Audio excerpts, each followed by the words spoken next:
எல்லாருக்கும் வணக்கம். இன்னைக்கு நம்ம டெய்லி ஒரு சர்ஜரி டே 18. வாங்க வீடியோக்குள்ள போலாம். இன்னைக்கு நம்ம எந்த சர்ஜரி பத்தி பார்க்க போறோம்னு பாத்தீங்கன்னா ஹிஸ்டீரெக்டமி. தமிழ்ல சுருக்கமா சொல்லணும்னா நம்மளோட கருப்பை இருக்கு பாத்தீங்களா, பெண்களோட கருப்பை அதை நீக்கிற சர்ஜரிக்கு பேர் தான் வந்து ஹிஸ்டீரெக்டமின்னு சொல்லுவாங்க. சரி, இது எதுக்காக நீக்கணும் அப்படின்னு பாத்தீங்கன்னா, சில நேரம் வந்து அதுல வந்து கேன்சர் வந்துடும், அதுக்கப்புறம் வந்து கட்டி வந்துடும், சில நேரம் வந்து ரொம்ப ப்ளீடிங் ஆகும், அதுக்கப்புறம் அவங்களுக்கு வந்து ஏதாவது அந்த ஃபைப்ராய்டு அப்படின்னு சொல்லுவாங்க, அதுதான் வந்து கட்டி. ஸோ அந்த மாதிரியான சமயங்கள்ல தான் வந்து நம்ம அந்த கருப்பையை வந்து நீக்கி ஆகணும். சில நேரம் அந்த கருப்பை வந்து கீழே வந்துடும். ஸோ இந்த மாதிரியான சுச்சுவேஷன்ல வந்து நம்ம அந்த கருப்பையை வந்து நீக்கி ஆகணும்.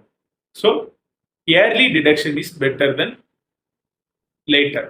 அதாவது உங்களுக்கு ஸ்டார்டிங்லேயே சில சின்ன சின்ன சிம்டம்ஸ், அதாவது உங்களோட அந்த பீரியட்ஸ் டைம்ல வந்து அதிகமா ப்ளீடிங் வருது, இல்லைன்னா ப்ராப்பரா ரெகுலரா இல்லை, இந்த மாதிரியான சிம்டம்ஸ்லாம் இருந்ததுன்னு பார்த்தீங்கன்னா கண்டிப்பா பக்கத்தில் உள்ள கைனகாலஜிஸ்ட் போய் பாருங்க. அப்புறம் உங்களுக்கு ஏதாவது ரொம்ப அப்டாமன் பெயின் இருக்குன்னா சில நேரம் அதுல கட்டியா இருக்கலாம் அந்த நம்ம யூட்ரஸ்ல. ஸோ ஏர்லியான டிரெக்ஷன் மூலமா நம்ம வந்து இந்த ஹிஸ்டெக்டமி பண்றது வந்து தவிர்க்கலாம். அதே மாதிரி ப்ராப்பரா ஹெல்த்தியான டயட் எடுத்துட்டு ப்ராப்பரா ரெகுலரா எக்ஸசைஸ் பண்ணாலும் இதை வந்து நம்ம தடுக்கலாம் அப்படின்னு வந்து நம்ம ஸ்டடீஸ் வந்து சொல்லுது. ஸோ இந்த வீடியோ பார்த்ததுனால ஹிஸ்டெக்டமினா என்ன அப்படிங்கிற ஒரு பேசிக்கான ஐடியா வந்து உங்க எல்லாருக்கும் கிடைச்சிருக்கும்.